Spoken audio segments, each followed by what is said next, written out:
Сәлеметсіңдер ме, балалар?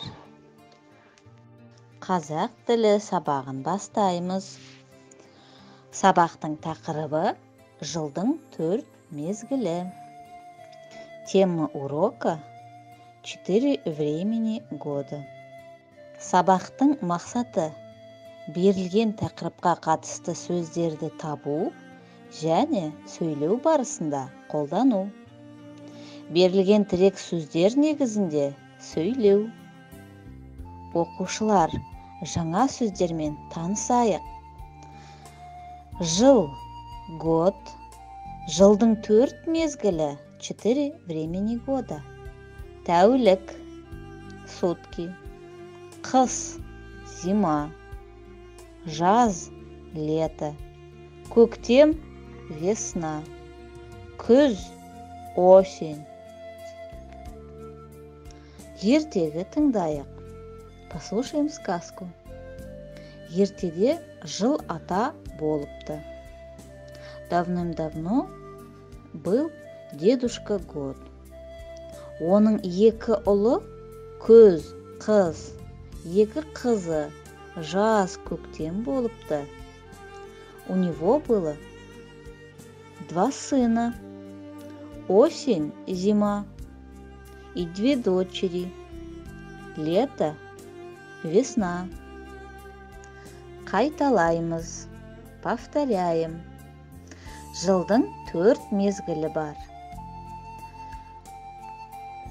В году 4 времени года. Күз, жаз, қыс, көктем. Осень, лето, зима, весна. Бір жылда 12 ай бар. В году есть 12 месяцев. Мәтінді тыңда. Слушай текст. Әлібек, бір жылда неше мезгіл бар? Бір жылда 4 мезгіл бар. Олар қыс, көктем, жаз, күз. Жақсы. Ал бір жылда неше ай бар? Бір жылда 12 ай бар. Әнел, бір жылда неше тәулік бар? Бір жылда 365 тәулік бар. Солай ма, Әлібек? Әрине, Әнел. Ал бір тәулікте 24 сағат бар. Дұрыс жауабын айт. Скажи правильный ответ. Бір жылда неше сағат бар? Бір жылда неше тәулік бар? Бір жылда неше ай бар?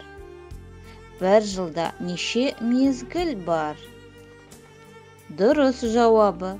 Правильный ответ. Бір жылда 8760 сағат бар. Бір жылда 365 тәулік бар. Бір жылда 12 ай бар. Бір жылда 4 мезгіл бар. Сұрақтарға жауап бер. Ответь на вопросы. Жылдың неше мезгілі бар? Сколько времени года? Бір жылда неше ай бар? В году сколько месяцев? Бір жылда неше тәулік бар? В году сколько суток?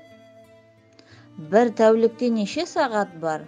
В сутки сколько часов? Сабақ аяқталды. Сау болыңдар. Назарларыңа рахмет.